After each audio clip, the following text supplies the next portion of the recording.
Team India T20 కెప్టెన్గా శ్రేయస్ అయ్యర్ భవిష్యత్తు ప్రమాదంలో పడినట్టు తెలుస్తుంది.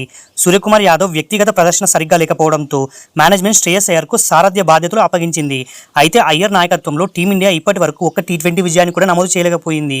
అయ్యర్ కెప్టెన్సీలో భారత్ ఆడిన 4 మ్యాచ్ల్లో 3 ఓడిపోయింది. ముఖ్యంగా ఐర్లాండ్ వంటి చిన్న జట్టు చేతిలో సిరీస్ క్లీన్ స్వీప్ అవడం అభిమానులను తీవ్రంగా నిరాశపరిచింది. అయ్యర్తో పోలిస్తే సూర్యకుమార్ యాదవ్ రికార్డు అద్భుతంగా ఉంది. సూర్య నాయకత్వంలో భారత్ 52 మ్యాచ్లు ఆడితే కేవలం 8 మ్యాచ్ల్లో మాత్రమే ఓడిపోయింది.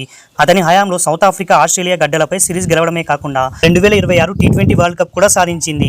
ప్రస్తుతం శ్రేయస్ అయ్యర్ కెప్టెన్సీకి శుభ్మన్ గిల్ నుంచి గట్టి పోటీ పొంచి ఉంది. ఒకవేళ అయ్యర్ తన ఫామ్ను నిలబెట్టుకోకపోతే గిల్ను అన్ని ఫార్మాట్లకు కెప్టెన్గా చేసే అవకాశం ఉంది. అయ్యర్ కెప్టెన్సీని నిలబెట్టుకోవడానికి బీసీసీఐ 3 ప్రధాన లక్ష్యాలను ఇచ్చింది. అందులో మొదటిది ఐర్లాండ్ సిరీస్, రెండవది ఇంగ్లాండ్, ఇక ఏషియన్ గేమ్స్ సిరీస్లు. ఈ సిరీస్లలో జట్టు ఓడిపోతే అయ్యర్ తన కెప్టెన్సీని కోల్పోవాల్సి ఉంటుంది. అయితే చాలా మంది సీనియర్లు అయ్యర్ తన కెప్టెన్సీ ఫామ్ను ఐపీఎల్ చివరి దశ నుంచే కోల్పోయాడని, అక్కడ కూడా తన జట్టు పంజాబ్ను విజయపథంలో నడిపించలేకపోయాడని సీనియర్లు పేర్కొంటున్నారు.